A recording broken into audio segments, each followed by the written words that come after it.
اللہ کے نبی فرماتے ہیں میں اللہ سے کہوں گا اذن لی، اذن کہتے ہیں اجازت کو، اذن لی مجھے اجازت دے دیجئے، فی من قال لا الہ الا اللہ، آپ بس یہ کہہ دیجئے جس نے لا الہ الا اللہ کہا سمجھ کر اور اپنا عقیدہ توحید کو بنا کر کے رکھا، بس آپ مجھے کہہ دیجئے، اجازت دیجئے، ان کو لے جاؤں جنت میں۔ اور یار اللہ کا بھی جواب سنیے، اللہ نے کیا جواب دیا نبی کو۔ اس جواب کو سن کر اگر کوئی موحد نہ بنے اس سے بڑا بدبخت کوئی نہیں۔ اللہ فرمائیں گے اے میرے نبی لیسا لکا ذالکا، یہ نہیں مانگ سکتے آپ۔ سمجھیے آپ کو کیا الفاظ ہیں اللہ، لیسا لکا، یہ آپ کے لیے نہیں ہے،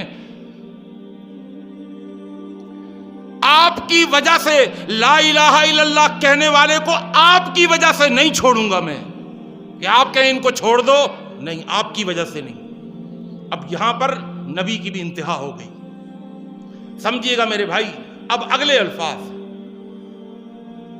اللہ فرمائیں گے، بات اب آپ کر رہے ہیں عقیدہ توحید کی، کہ جس نے لا الہ الا اللہ کہا ہو، عقیدہ توحید کے اوپر جس نے زندگی گزاری ہو، عمل میں کوتاہیاں ہیں، بڑی کوتاہیاں ہیں، لیکن اس کے پاس عقیدہ توحید موجود ہے، اللہ فرمائیں گے نبی آپ کی حد ہو گئی، آپ مانگتے رہے میں دیتا رہا، ایک دفعہ مانگا، دوبارہ مانگا، تیبارہ مانگا، میں دیتا رہا، اور اے میرے حبیب اب آپ آ گئے ہیں عقیدہ توحید کو لے کر، کہ جس نے لا الہ الا اللہ کہا ہے اس کو جہنم سے چھٹکارا دے دے، لیسا لکا ذالکا،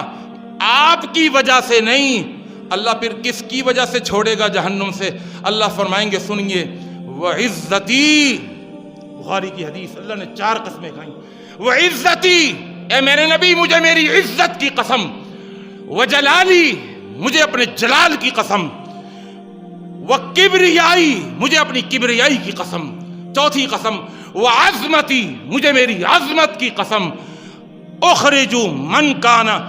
قال لا الہ الا اللہ، جس نے لا الہ الا اللہ کہا ہے اس کو عقیدہ توحید کی وجہ سے میں خود جہنم سے نکالوں گا اور جنت میں داخل کر دوں گا۔